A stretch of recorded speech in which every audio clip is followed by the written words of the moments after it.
आज मैं आपको ऐसे 6 हैबिट के बारे में बताऊंगा जो आपके अंदर ऐसी पर्सनैलिटी बनाएंगे जिसे देख के लोग कहेंगे ये बंदा सच में इज्जत के लायक है। और आप जहाँ भी जाओ सब लोग आपको ज्यादा से ज्यादा इज्जत देंगे। तो शुरू करते हैं हैबिट नंबर 1 से, सेल्फ रेस्पेक्ट।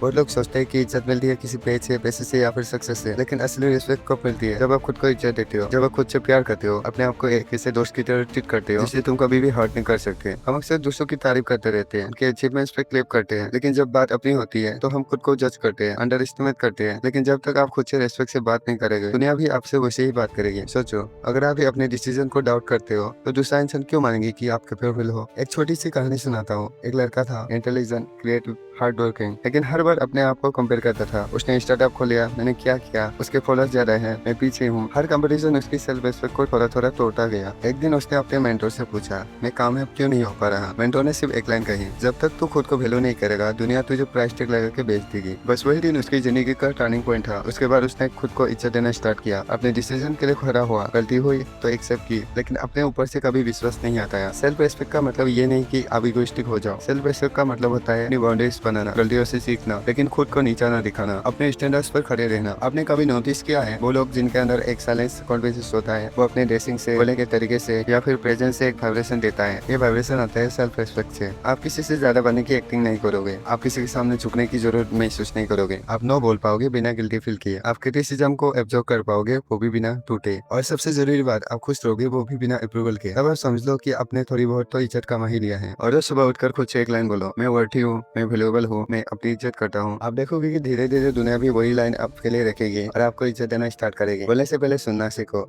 इस बात को सबसे बेहतरीन तरीके से फॉलो करते थे रतन टाटा सर, जिनकी सिंपलिसिटी और ह्यूमिलिटी के बारे में सबको पता है। उन्होंने कभी किसी को नीचा नहीं दिखाया, न किसी की बातों को इग्नोर किया था, चाहे वो एक फैक्ट्री वर्कर हो या फिर टॉप लेवल एग्जीक्यूटिव। एक बार उन्होंने कहा था, I don't believe in talking right decisions, I take decision and then make them right, and that starts by listening to the people around me. यही होती है लीडरशिप। सुनने का मतलब सिर्फ कानों से सुनना नहीं, दिल और दिमाग दोनों से सुनना पड़ता है। जब आप किसी की बातों को बिना इंटरप्ट किए सुनते हो तो सामने वालों को लगता है कि उनकी बातों का वैल्यू है, चाहे वो आपका जूनियर हो, क्लाइंट हो या घर का कोई मेंबर। जब आप उनकी फीलिंग को जेन्युइनली समझने की कोशिश करते हो तब आप एक ऐसे कनेक्शन बनाते हो जिसका फाउंडेशन होता है रिस्पेक्ट। नारायण मूर्ति, इन्फोसिस के को फाउंडर, एक और मिसाल है इस बात का। उन्होंने हमेशा खुद की बातों से पहले अपने टीम की बातों को सुनना पसंद किया था, टीम की प्रॉब्लम समझी, उनके सजेशन को सीरियसली लिया था, और यही रीजन था कि उनकी लीडरशिप में इन्फोसिस सिर्फ एक कंपनी नहीं बनी, एक कल्चर बन गया था। लेकिन आज के दुनिया में होता क्या है कि सब लोग प्रूव करने में लग जाते हैं कि मैं सही हूँ, और तभी डिस्कशन डिबेट बन जाता है। और जब तुम सिर्फ जीतने के लिए बोलते हो तो सामने वालों का ट्रस्ट टूट जाता है। जब आप किसी की बातों को अटेंशन से सुनते हो तब उन्हें ये मैसेज देते हो कि तुम मैटर करते हो, और वही रेस्पेक्ट का असली सीट होता है। बात करते टाइम हमसे इन बातों को याद रखना। कन्वर्सेशन के दौरान फोन साइड में रखो, बीच में इंटरप्ट मत करो, सामने वाले की बात पूरी होने दो, उसके बाद ही खुद की कहानी सुनाना स्टार्ट करो। समझने के लिए सुनो, ना ही जवाब देने के लिए। आप चाहे किसी भी पोजीशन में हो, स्टूडेंट, मैनेजर, बिजनेसमैन या आर्टिस्ट, अगर आपने सुनना सीख लिया तो ऑटोमेटिकली रेस्पेक्ट कमा लोगे। हैबिट नंबर 3, सबके साथ एक जैसा बिहेवियर करो, चाहे सामने अमीर इंसान हो या फिर गरीब इंसान, पूरे हो या बच्चे, हर एक इंसान को एक जैसे देना जरूरी है। कई लोगों का बिहेवियर उनके सामने वाले की स्टेटस पे डिपेंड करता है। अगर बॉस है तो पोलाइट, अगर ड्राइवर है तो रियल, अगर इन्वेस्टर है तो स्मार्ट, अगर क्लीनर है तो इग्नोर। लेकिन असली कैरेक्टर तब दिखाई देता है जब आप किसी की यूनिफॉर्म, सैलरी या पोजीशन नहीं, इंसानियत देखकर बिहेवियर करते हो। जो लोग सबके साथ एक जैसे बिहेवियर करते हैं उनके बारे में सब लोग एक ही बात करते हैं, ये बंदा दिल से अच्छी है, नहीं दिखावे। आप किसी को छोटा समझ के बदतमीजी कर लोगे, समझो कि इज्जत वहाँ ही खत्म हो चुकी है। लेकिन जब आप हर किसी के साथ सम्मान से पेश आते हो तो आपकी रेस्पेक्ट साइलेंटली लोगों के दिल में बस जाती है। और ये बात याद रखना, आप किस तरह ट्रीट करते हो उन लोगों को जो आपके लिए कुछ नहीं कर सकते, वही डिफाइन करता है आप कौन हो। इज्जत तब मिलती है जब आप सबको रेस्पेक्टफुली ट्रीट करते हो।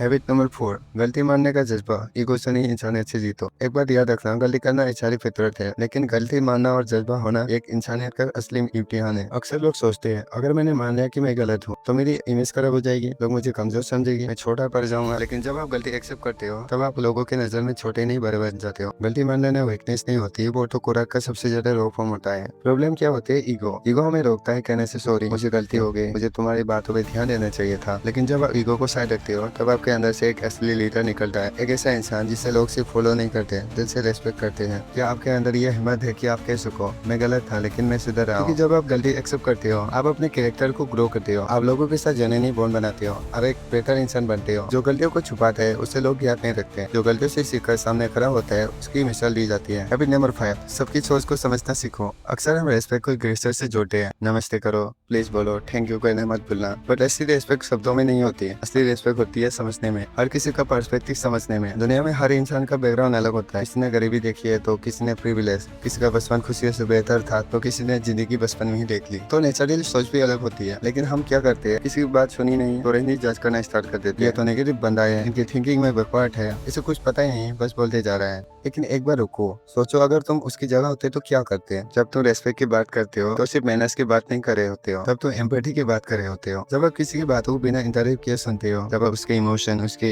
रीजन, उसके बैकग्राउंड को समझने की कोशिश करते हो, तो आप एक सीट बन रहे होते हो, वो भी रेस्पेक्ट का। किसी के व्यूज को एक्सेप्ट करना और उनसे एग्री करना दो अलग चीजें हैं। आप किसी के ओपिनियन को डिसएग्री कर सकते हो, लेकिन अगर आप उस ओपिनियन के पीछे की कहानी समझने के लिए रेडी हो तो वही है असली मैच्योरिटी, वही है असली रेस्पेक्ट। रेस्पेक्ट एक मिरर की तरह है। जब आप सामने वाले के इमोशन और व्यूज को रिफ्लेक्ट करते हो तो आपका इमेज भी क्लियर होता है, और जब आप किसी की सोच को समझना लिखते हो, कॉन्फ्लिक्ट कम होते हैं और रिलेशनशिप स्ट्रॉन्ग बनते हैं। तो आज से एक नई आदत डालो, जब भी किसी की बात अच्छी लगे या उनकी सोच अलग हो तुरंत जज मत करो, पहले पूछो आप ऐसा क्यों सोच रहे हो, आपके एक्सपीरियंस में क्या हुआ था जो आप इस पॉइंट पे आए। हो सकता है आप एग्री ना करो, लेकिन समझने की कोशिश जरूर करो, क्योंकि रेस्पेक्ट का असली मतलब होता है मैं आपके नजरिए को समझने की कोशिश कर रहा हूँ। और जब हर व्यक्ति इस थॉट प्रोसेस को अपना लेता है तब बनती है एक समाज जहाँ इको नहीं संवाद होती है, जिसमें नहीं जज्बा होती है, और उसी जज्बात का नाम है रियल रेस्पेक्ट। हैबिट नंबर 6, ऊपर तभी उठो जब सबको साथ ले जा सको। क्या आपने कभी देखा है कुछ लोग दूसरों की कमियों पे हंसकर को ग्रेट दिखाने की कोशिश करते हैं, किसी की स्ट्रगल को मोच करके, किसी की वीकनेस को हाईलाइट करके, किसी की गलती पर रोड बना के समझता है कि रिस्पेक्ट मिल जाएगी। गलत सोच, बहुत गलत। रिस्पेक्ट मिलती है जब आप किसी का हाथ थामते हो, ना कि तब जब आप उसका सर दबा के खुद ऊपर चढ़ते हो। किसी को नीचा दिखाकर कभी ऊपर मत उठना, क्योंकि आप एक बिल्डिंग तभी खड़ा कर सकते हो जब उसका फाउंडेशन स्ट्रॉन्ग हो। अगर आप दूसरों की वैल्यू तोड़कर अपने इमेज बनाते हो, वो इमेज पेपर से भी पतला होता है। ट्रू लीडर्स क्या करते हैं, वो सबको साथ लेके चलते हैं, वो कंपटीशन को कोलैबोरेशन में बदलते हैं। वो छोटी जीत के लिए किसी के दिल नहीं तोड़ते, बल्कि बड़ी जीत के लिए एक टीम बनाते हैं। अगर आप सबके सामने किसी की बेइज्जती करके खुद को बड़ा फील कर रहे हो, याद रखो लोग शायद चुप रहेंगे पर उनके दिल में आप गिर चुके होते हो। किसी को नीचा दिखाकर जीती गई रेस कभी भी सच्ची नहीं होती।